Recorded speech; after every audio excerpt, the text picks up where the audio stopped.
नमस्कार, मैं हूं राजेंद्र और आप देख रहे हैं अपना फेवरेट शो राजनीति।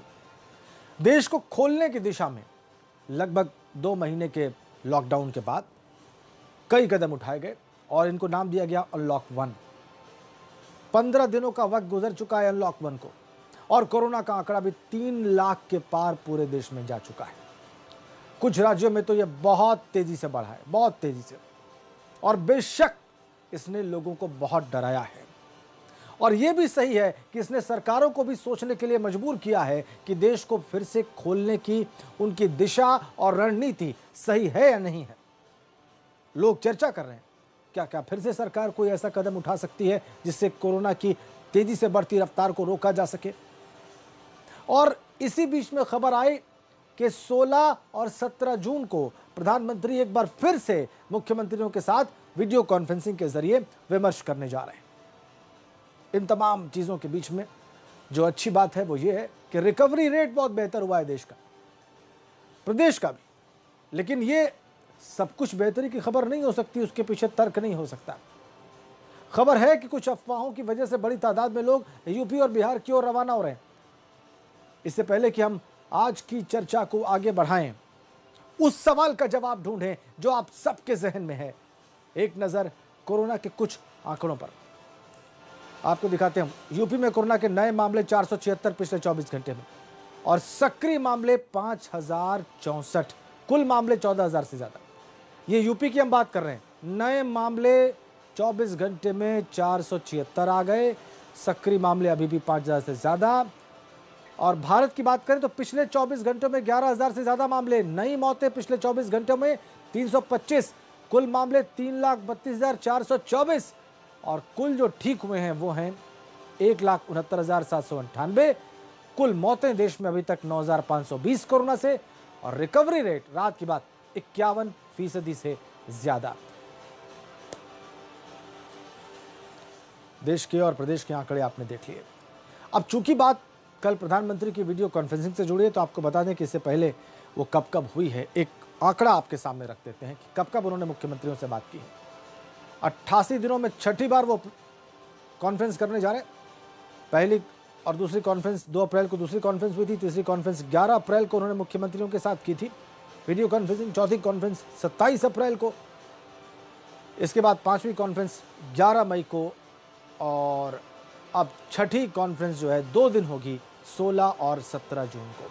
क्या होगा इसमें, किन मामलों पर बात होने वाली है, प्रधानमंत्री और मुख्यमंत्री क्या बात करने वाले हैं और उससे क्या रास्ता आगे की ओर निकलने वाला है और उसका आपकी और हमारी जिंदगी पर क्या असर पड़ने वाला है, आज यही सवाल हमारे सामने है। और इस पर चर्चा करने के लिए हमारे साथ हैं भारतीय जनता पार्टी के प्रवक्ता डॉक्टर चंद्र मोहन, कांग्रेस के प्रवक्ता सुरेंद्र राजपूत, वरिष्ठ पत्रकार अनूप वाजपेयी और वरिष्ठ चिकित्सक डॉक्टर स्वाति माहेश्वरी। आप सभी का बहुत स्वागत हमारी आज की चर्चा में। डॉक्टर चंद्र मोहन, सारा देश वैसे भी प्रधानमंत्री की ओर लगातार निगाहें लगा के रखता है और इस कोरोना क्राइसिस में वो प्रोएक्टिवली लोगों के सामने आए हैं।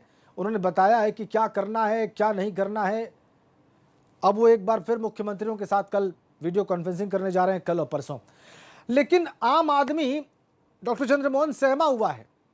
उसको काम धंधा भी करना है, उसको अपने घर की अर्थव्यवस्था भी देखनी है, उसको अपना व्यापार भी देखना है, नौकरी भी देखनी है। और यह भी वो देख रहा है कि आसपास रोज कोरोना के मामले बढ़ रहे हैं।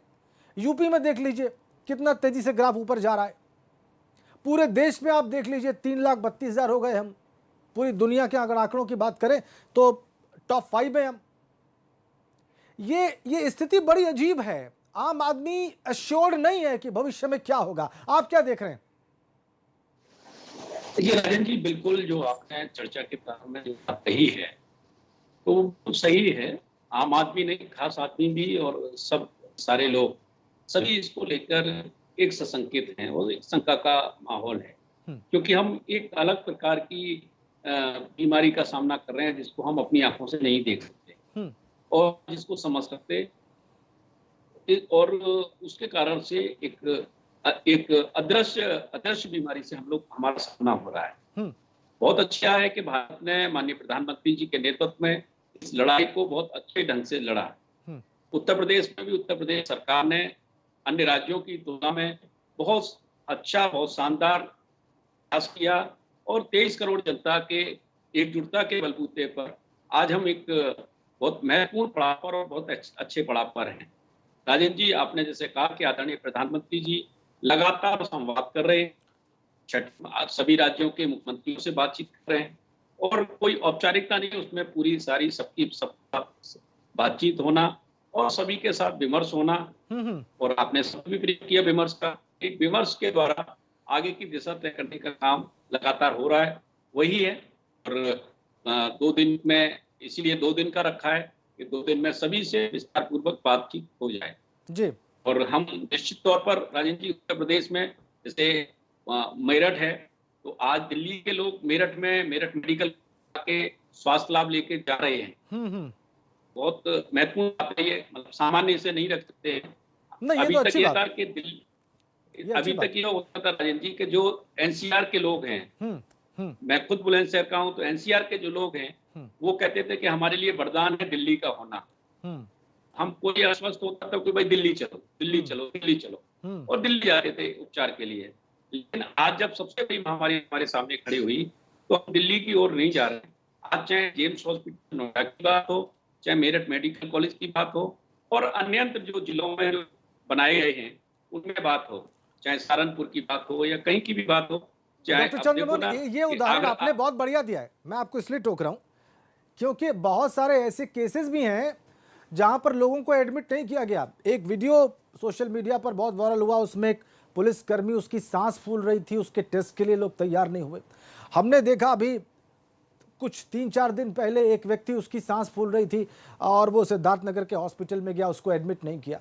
हमने देखा यही गौतम बुद्ध नगर में एक महिला, गर्भवती महिला की जान चली गई, उसको किसी ने एडमिट नहीं किया। उसमें सरकारी हॉस्पिटल भी हैं और प्राइवेट हॉस्पिटल भी हैं। हम ये भी देख रहे हैं डॉक्टर चंद्रमोहन कि ये अनलॉक 1 जब से शुरू हुआ है, केस बहुत स्टीप राइज हुआ है, बहुत स्टीप। मतलब और राज्यों में तो और भी ज्यादा हुआ है, लेकिन यूपी में भी हुआ है, इसमें कोई शक नहीं, इस फैक्ट से कोई इनकार नहीं कर सकता। तो लोग, मतलब मेरे जैसे लोग डॉक्टर चंद्रमोहन, उनके मन में सवाल है कि क्या किया जाए और किस दिशा में हम लोग जा रहे हैं।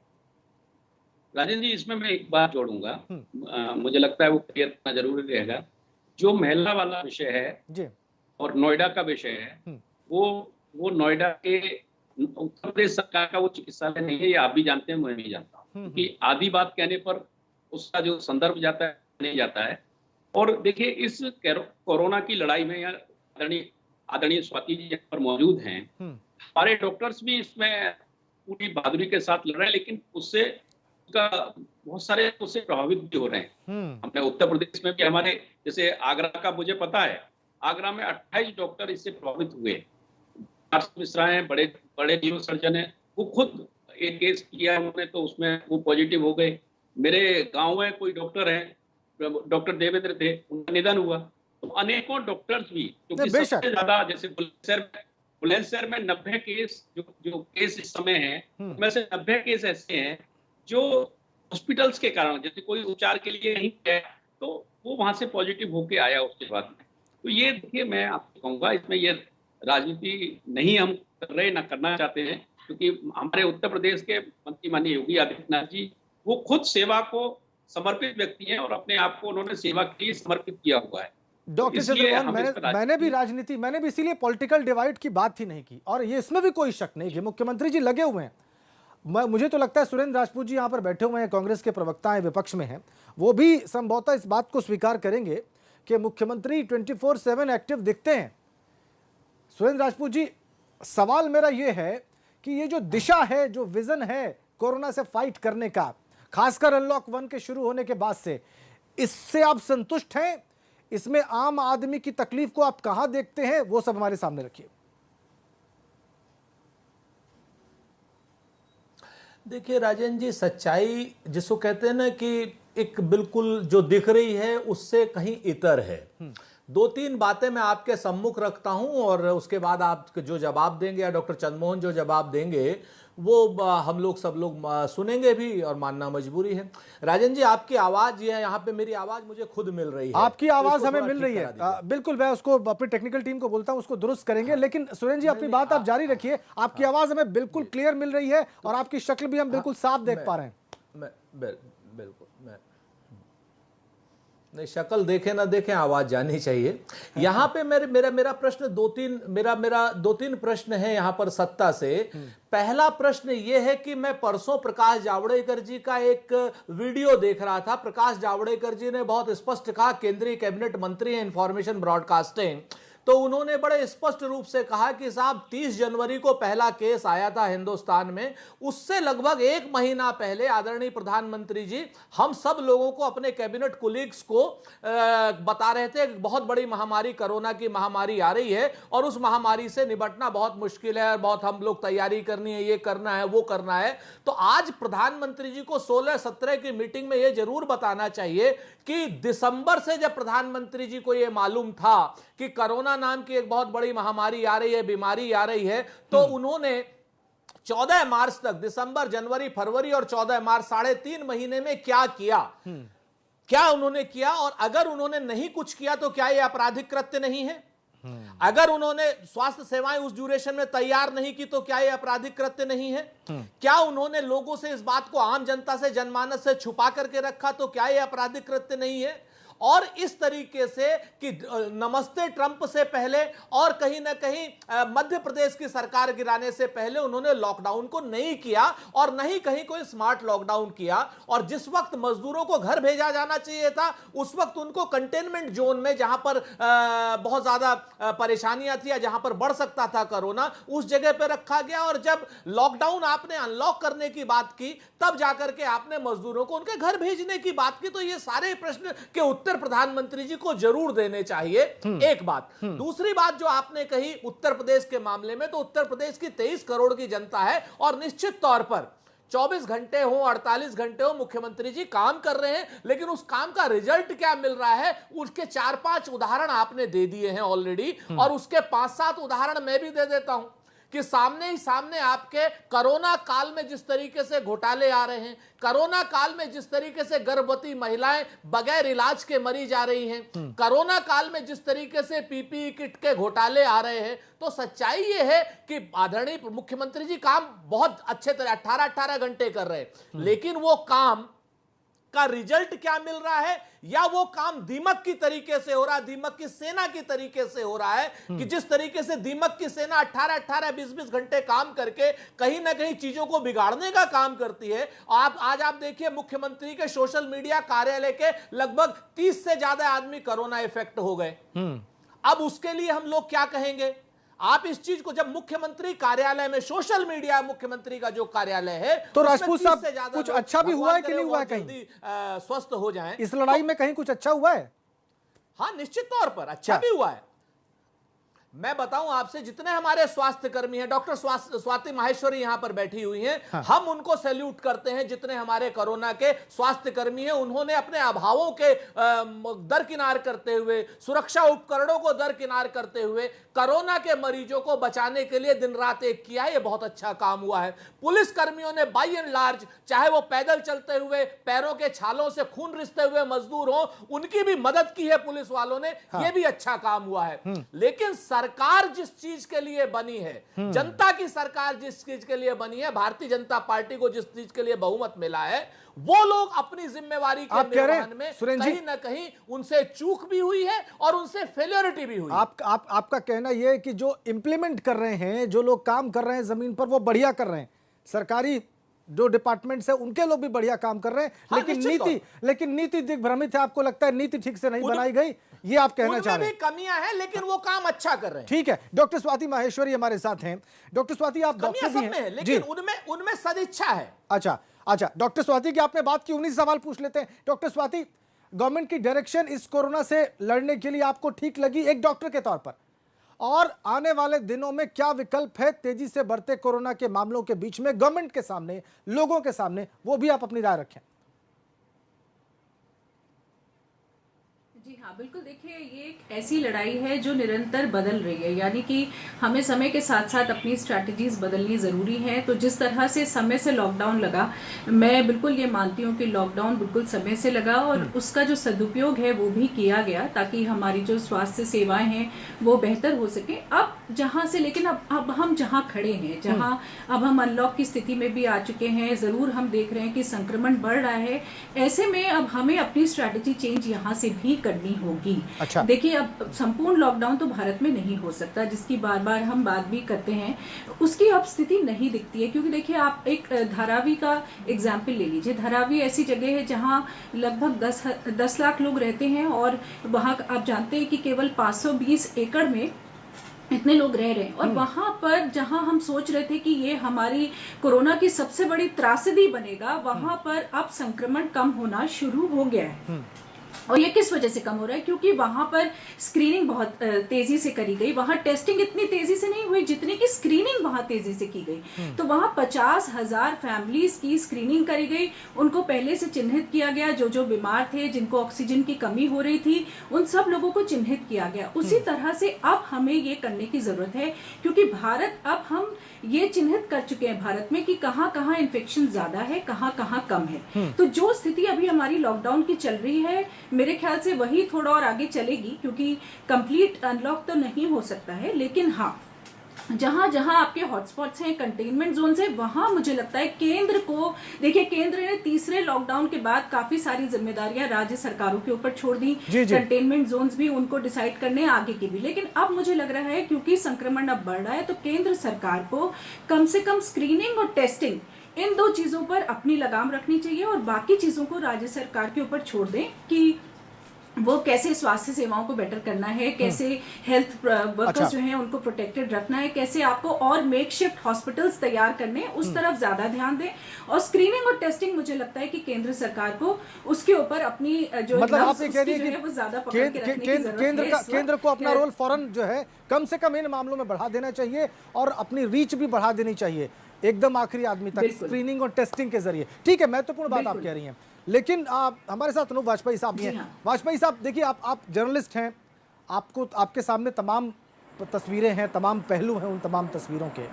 पक्ष विपक्ष के आरोप प्रत्यारोप के बीच में लोग ये जानना चाहते हैं कि वो क्या करें, लोग ये जानना चाहते हैं कि सरकार आगे क्या कर सकती है, और लोग ये भी जानना चाहते हैं कि सरकार की नीतियां अब तक कोरोना कंट्रोल के मामले में कितनी फिट रही हैं। वाजपेयी साहब।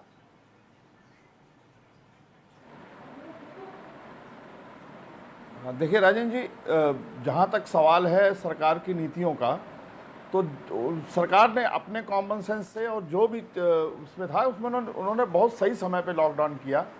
लॉकडाउन होने के बाद एक हमारी समझ में करीब 60 दिन लॉकडाउन चला होगा, फिर वो आर्थिक समस्या आने लगी।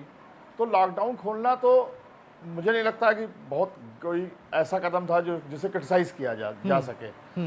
हाँ, एक बात जो है, जनता जो जानना चाहती है जी, जो आपने एक शब्द यूज़ किया, मेरा इससे थोड़ा सा उलट विचार है। मुझे लगता है कि जनता को, अब गवर्नमेंट को, इन नेताओं को जो एक दूसरे पे आरोप लगा रहे हैं, जनता को बताना पड़ेगा, जनता को शिक्षित करना पड़ेगा, क्योंकि एक लंबी लड़ाई है। जब अनलॉक 1 हुआ, उसके बाद जब चीज़ें सामने आई तो भीड़ बढ़ी, लोगों ने डिस्टेंसिंग का कोई बहुत ज़्यादा ध्यान नहीं रखा, बहुत सारे लोग बिना मास्क के निकले, और अगर उन्होंने देखा पुलिस वाले खड़े हैं तो उन्होंने गमछा लपेट लिया। मतलब अभी थोड़ा शिक्षा की, मतलब इस पैंडेमिक से निपटने के लिए 3 महीने से तो शिक्षित ही कर रहे हैं वाजपेयी साहब। 3 महीने से तो आप भी, हम भी, आवश्यक है, सरकार भी पूरा शिक्षित करने में ही तो लगी है, जागरूक करने में। अगर अभी तक लोग नहीं कर पाए तो क्या किया जाए?